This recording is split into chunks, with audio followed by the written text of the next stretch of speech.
Hello lovely beaders. Welcome back to my channel. When I think of pumpkins, I don't think of scary faces. I think of my favorite autumn treat, baked pumpkin. I love that warm, sweet smell from the oven and the soft deliciousness inside. I wanted to capture that warm, happy feeling, not the spooky part of Halloween. So I created this little decorative pumpkin, my JewelPumpkin. It's a little charm that lasts forever and reminds me of all those good feelings. Do you want to make a sparkly one too? Come and bead it with me. Go grab your orange beads. They don't have to be the exact same shade. I also used all kinds of different colors and I still beaded a super cute pumpkin. I start with a stopper bead. Instead of looping the thread many times, here is a different way. I just make a simple knot around the bead. It's secure enough to hold the first peyote row, but it's still very easy to remove with your needle when you finish. String 10 size 15 seed beads in orange color.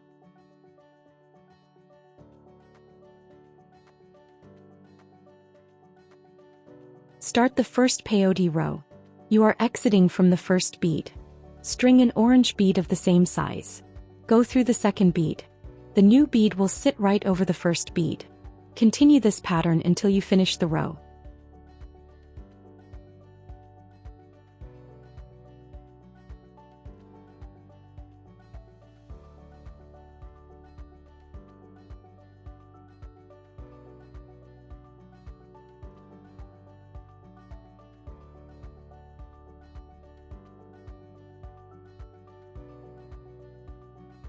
You can see the classic peyote look.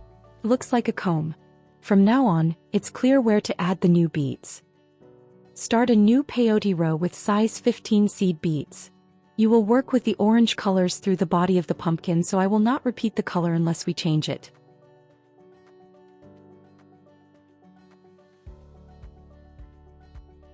This was our fourth peyote row with size 15 seed beads. We count peyote rows diagonally, this way we don't miss any rows. We need to switch to size 11 seed beads. Make 2 rows with size 11 seed beads. We are going to bead a wavy peyote strip. This will be the base of the pumpkin. The waves will have mountains and valleys. The size 15 seed bead section represents the valley. We will make the mountains with size 8 seed beads and the mountain tops with 3 mm bicone beads. But between every mountain and valley, there is a section that goes up. We can call this the slope. We will make this slope with size 11 seed beads. Can you see how the peyote strip is starting to get wider because of the size 11 seed beads? For now it looks more like a skirt than a mountain slope, right? Start to make the mountains with the size 8 seed beads. Make 2 rows with the size 8 seed beads. I picked this specific color for the size 8 seed beads for a special reason. I know this type of bead. The color is not very durable. As I work with it, this top curry color will start to rub off a little. Underneath, there is a yellowish color. It only wears off in the spots where I hold it tightly or rub it. So it will rub off in patches. This will create a really interesting contrast against all the other orange shades in this pumpkin.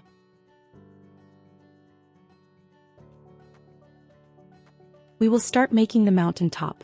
This is only a single row. The first bead in this row will be a size 8 seed bead, and the rest of the beads will be 3 mm bicones. The first one must be a seed bead because a bicone's edge can cut.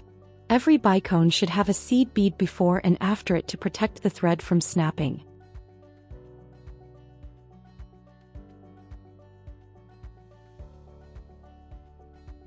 And we will start going down from the mountain tops. A row of size 8 seed beads is next. Be careful, don't pull the thread too tight because the bicone might cut it. It's better to leave this row a little loose for now. When you start beading the next row, you can pull the thread tight again. That row won't have bicones, so it's safe. Pulling the next row tight will also tighten this loose row without any risk of the thread snapping.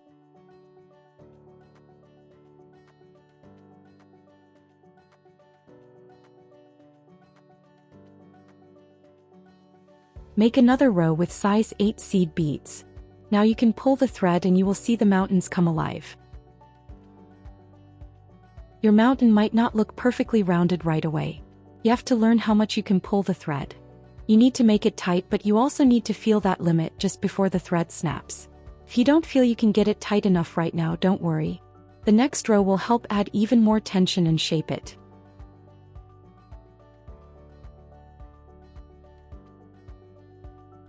The next 2 rows will be with size 11 seed beads. So we start to make the slope on the other side of the mountain. With this row you can really start to shape your beading. You can pull the thread tight here and it will stay tight. My mountain has a nice rounded shape now. How about yours?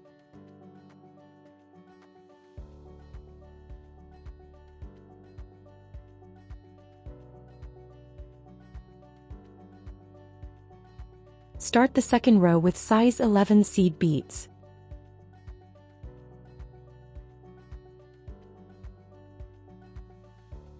With this second row of size 11 seed beads, we are down the mountain slope and our first mountain is complete. If you followed the suggested rows, your beadwork should look just like this now. 1 valley and 1 mountain are done. We reached the valley, so make 4 rows with size 15 seed beads. I'm going to speed up this next part. I will be beading 4 rows with the same seed beads, and this is very repetitive. But if I am too fast for you, remember you can slow down the video. Just click the gear icon, select playback speed, and choose a slower option. I apologize if this option is not available on your device.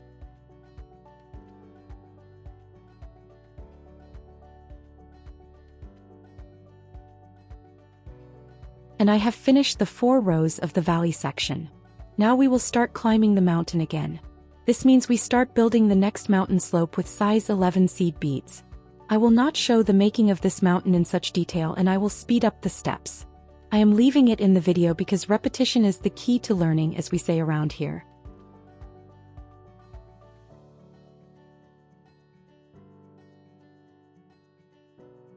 Make 2 rows with size 8 seed beads. We need to bead 6 mountains and 6 valleys in total. I thought we could review the steps together one more time on this second mountain. After this, you will be ready to bead the remaining ones on your own. Make the bicone row, but don't forget that you need to string a size 8 seed bead first. Then you can string the bicones.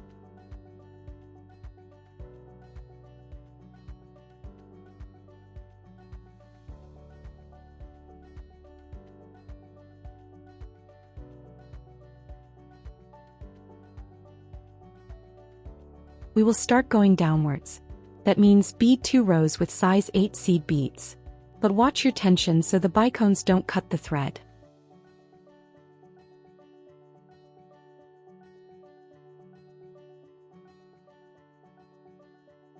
Let's go down to the valley with the size 11 seed beads.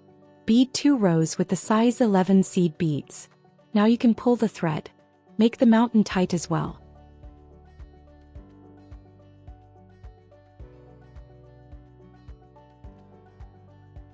My mountains are getting a nice shape, rounded and pointy. How about yours?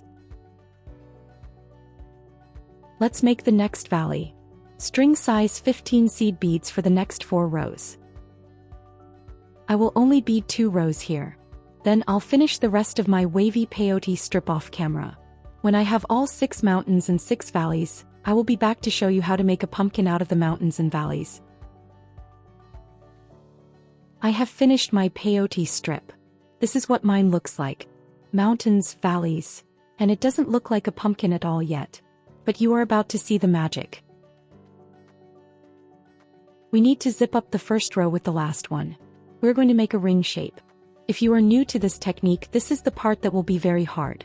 Even an experienced beader must pay close attention, because we are zipping up 2 rows with different size beads. To make our work a little easier, let's pull the 2 corners together first. This means you go into the first size 15 seed bead and then go back into the first size 11 seed bead. This makes a loop with the thread and that pulls the 2 corners together. Now we go into the size 15 seed bead again, but this time we can start moving downwards with the zipping. Zipping should be simple. You always exit a bead on one side, go into the bead on the other side and then come back to the first side. But you must pay close attention here. Because of the different sized beads, the two rows will not align perfectly. So you must count. If you are exiting the second bead on the first side, go into the second bead on the second side. Go across to the third bead on the first side. And go back into the third bead on the second side. And so on until you reach the end of the row.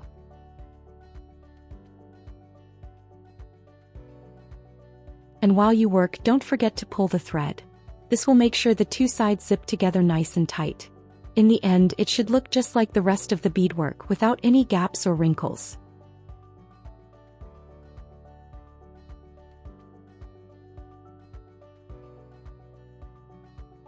Don't worry if the two sides don't look like they want to curve and join together. You see, mine still looks like two C shapes facing each other. But in the end, every bead will fall into place and everything will smooth out. Trust the process and continue connecting the matching beads.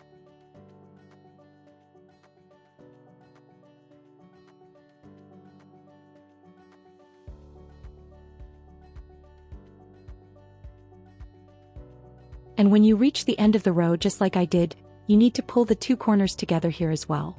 This makes sure the section you just zipped up will not try to separate. Before I can pull the two corners together, I need to get rid of the stopper bead first. It's in the way and I can't reach the size 15 seed bead corner because of it. But now I must be careful so my first row doesn't get loose. With the stopper bead gone, nothing is holding this first row anymore. I will weave in the tail later. First, I need to secure the zipping.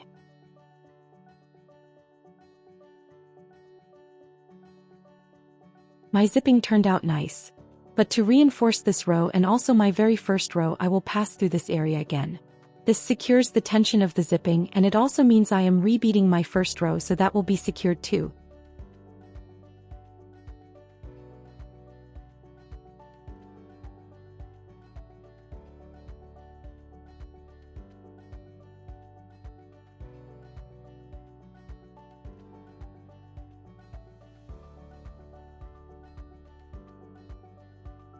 Now that everything is secured, let's look at this ring.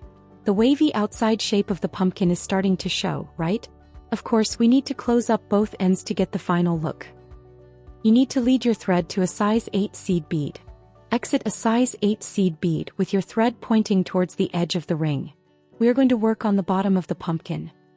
I want to let you know that I rushed the first row of the pumpkin bottom. I will make mistakes where I will miss a securing step. I will point out where the mistakes are so you don't copy them. String a size 11 seed bead and go down in the next size 8 seed bead. Go through the next size 8 seed bead. When you arrive between two mountains like I am now, you should secure the connection between them. Unfortunately, I didn't always do this. You should go back into the last size 8 seed bead of the previous mountain, before we continue by adding the size 11 seed beads. But I continued and added the next size 11 seed bead. And when I arrived between two mountains again, I added another size 11 seed bead, but this time I secured the connection, as you can see. You should make this securing loop every time. Here is how this step works. You exit a size 8 seed bead, string one size 11 seed bead, and go down through the next size 8 seed bead. Then you go up through the next size 8 seed bead and continue this all the way around. But when you get between two mountains, you must pull the two outer size 8 seed beads together with a loop. This will make the mountains sit tightly next to each other. This will secure the pumpkin's shape, so it is an important step. Don't skip it. When you get all the way around with this step, you should have a total of 8 size 11 seed beads added. We cheat a little with the last bead because our circle of size 8 seed beads has an odd number of beads. But you will see, it will not be a visual problem that the last one is a little closer to the first size 11 seed bead. As you can see, I didn't secure the connection between the two mountains here either. I missed it again. I was careless or I was in too much of a hurry. Make sure you don't skip it. And here is my last size 11 seed bead. Do you see how I am going down through the first size 8 seed bead we used? Normally, there should be another size 8 seed bead between these two, but there isn't. So we have to cheat, and this way the last bead gets closer to the first one. Lead your thread to a size 11 seed bead and exit from it. String size 11 seed beads between the beads added in the previous step.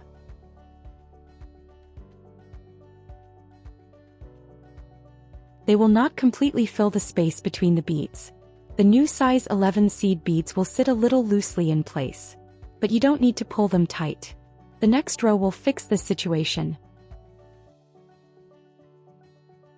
You will add a total of 8 seed beads in this row. Be aware, when you reach the end of the row you will need to step up for the next row because this is a circular peyote row.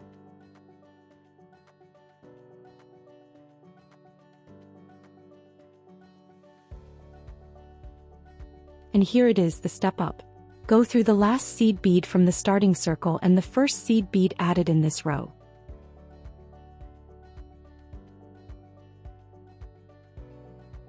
We will bead one more peyote row with size 11 seed beads. This row will pull the bottom of the pumpkin tight.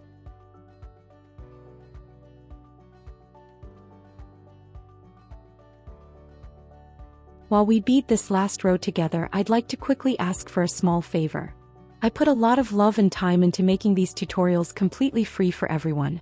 If you are enjoying this video and learning something new, the best way you can support my work is by subscribing to the channel and giving this video a like. It is completely free for you, but for me it makes a huge difference. Every new subscription and every like tells the YouTube algorithm that this is a valuable tutorial. This helps my channel grow and it helps other beaders find my work more easily. So if you haven't subscribed yet, I would be so grateful if you would click that button. Thank you so much for watching and for your support. It really means a lot to me.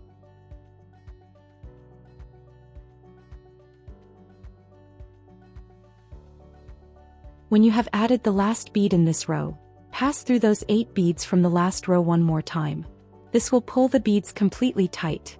There will be no waves in the last row and the bottom of the pumpkin will be more closed.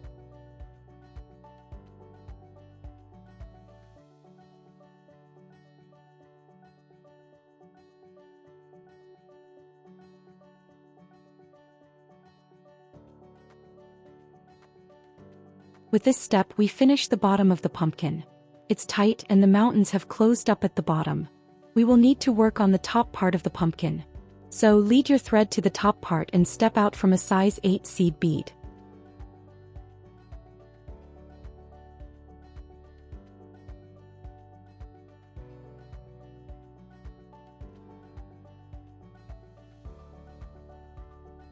We will work with green beads on the top part of the pumpkin, so you can put away your orange ones. Before I start the top of the pumpkin, I will weave in my tail first. I'm not doing anything complicated. I'm just passing through a few beads and cut it. The first row of the pumpkin's top part is the same as the first row we made on the bottom. We just use green seed beads this time. This means you exit a size 8 seed bead, string a green size 11 seed bead, and go down through the second size 8 seed bead. When you arrive between 2 mountains, you must secure the 2 outer beads. I remembered to do this part this time so you can see the correct beading technique here.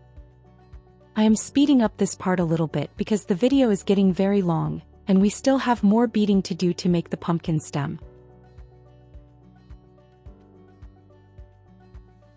But to help you finish this row, I will tell you the steps again. Pull the edges of the mountains together, while you add a total of 8 size 11 seed beads to the top of the pumpkin.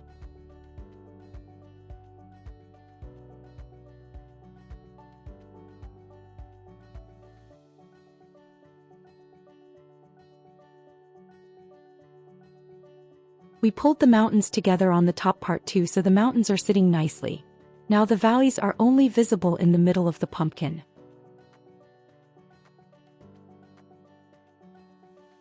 Exit from one of the size 11 seed beads.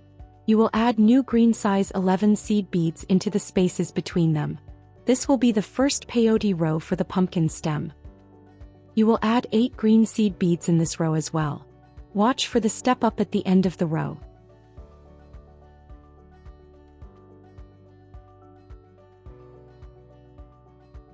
Make another peyote row with the green size 11 seed beads.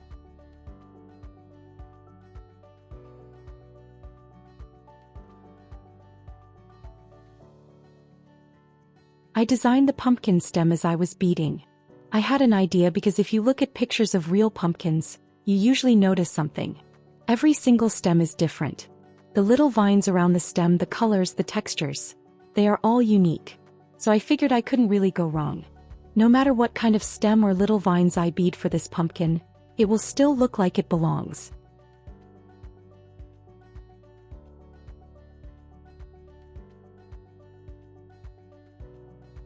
Don't forget to step up for the next row.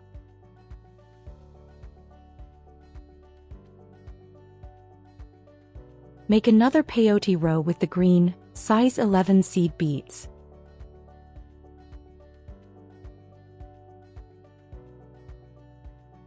This row is still the simple and plain. Just stringing 8 seed beads in peyote technique.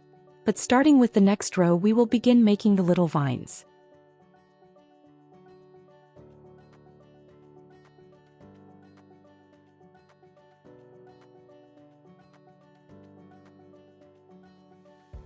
Don't forget to step up for the next row.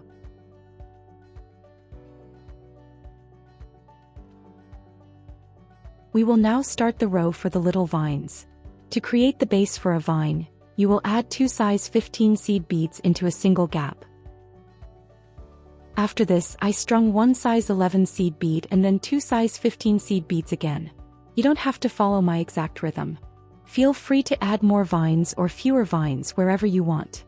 This is just a recommendation. This is the placement I thought looked good. My next 2 beads were size 11 seed beads and then I strung again the 2 size 15 seed beads. My last 2 beads were size 11 seed beads. My step up is between the first 2 size 15 seed beads. Start the first little vine by stringing 2 size 15 seed beads. Go into the second size 15 seed bead from the previous row and turn back to the first bead from that unit. Go up through both beads. Now you have 2 bead pairs sitting on top of each other. Repeat again. String 2 size 15 seed beads.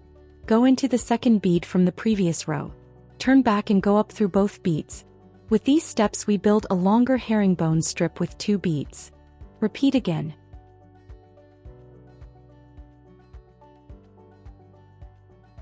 You can make this herringbone strip as long as you like.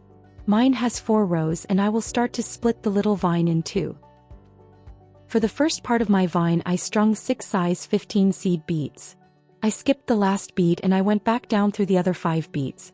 The last bead acts as a stopper and holds all the other beads. This creates a little fringe-like end for this part of the vine. I led my thread to the second bead of the herringbone strip and I strung 8 size 15 seed beads. But this time I wanted the vine to look broken. So I skipped the last bead but I only went down through 1 bead.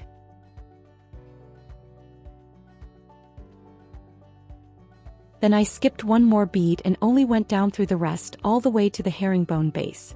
This way that 1 skipped bead in the middle bent my vine, making it look broken. Do you see my broken vine?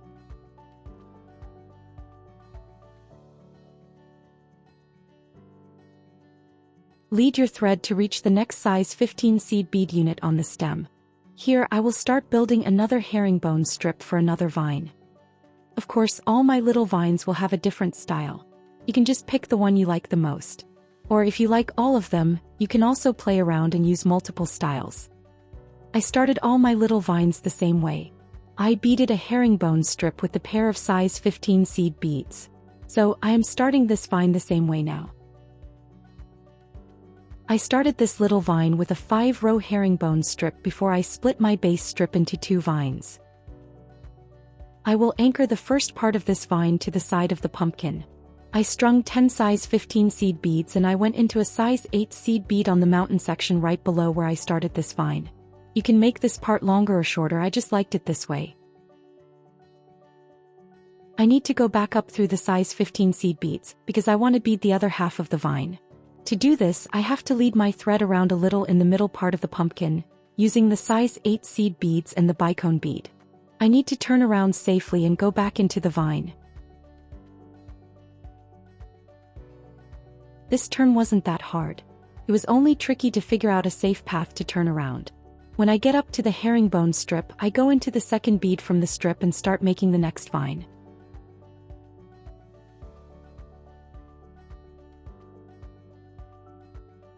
This little vine will be very similar to the first one. I am making a simple fringe, but this time I am using 7 beads to make the fringe part. The technique is the same. I skip the last bead I strung and I go back down through the rest to the herringbone part. Actually, I will go further this time because I need to move on to make the next vine. So, I will lead my thread through all the beads until I reach the last pair of size 15 seed beads and start making the last vine.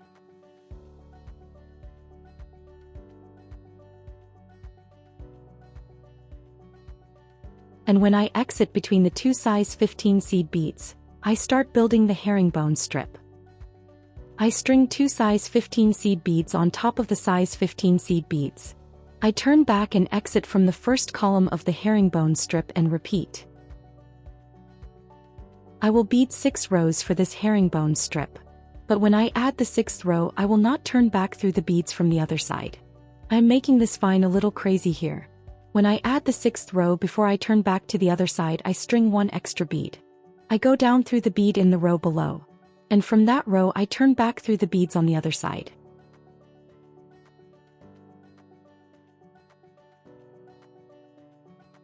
I add 1 last bead to the top of my herringbone strip. This will close it.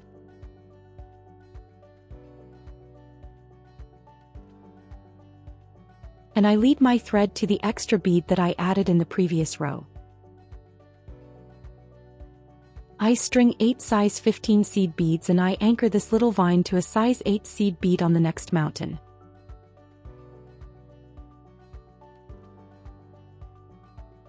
Clearly, I need to turn around here again so I can go back into the beads of the vine.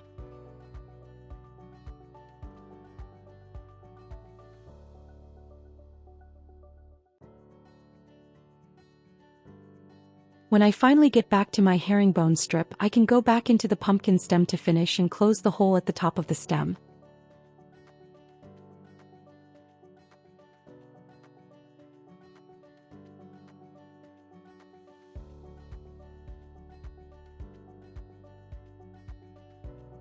I will add size 15 seed beads to close the stem. But where the vines are, I need to add 2 size 15 seed beads. In the other spots, just 1 is enough.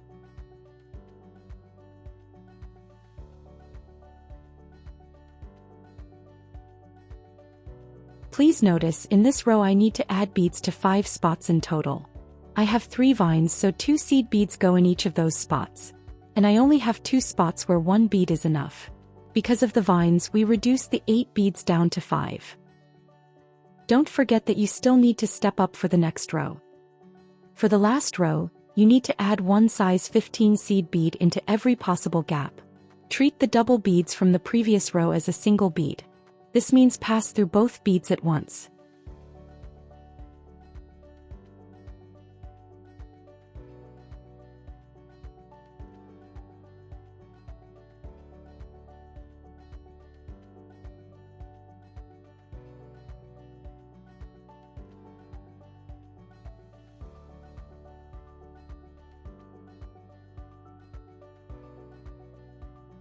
We need to make a beaded loop so we can attach the clasp with a jump ring. Because we have a total of 5 beads in the circle, this beaded loop will not be in the exact center. String 5 size 15 seed beads. Find a bead on the circle opposite to your starting bead. Go through that bead. Go back through the bead loop and through your starting bead.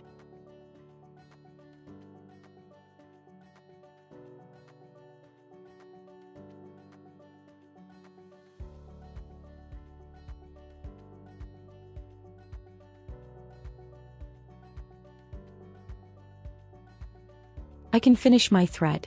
Because this is a peyote stitch beading, I will simply weave my thread back and forth through the rows, making several turns to secure it tightly.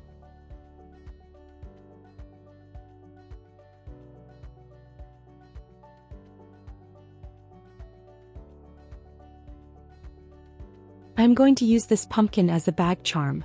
For this, I found a larger lobster clasp and a larger jump ring.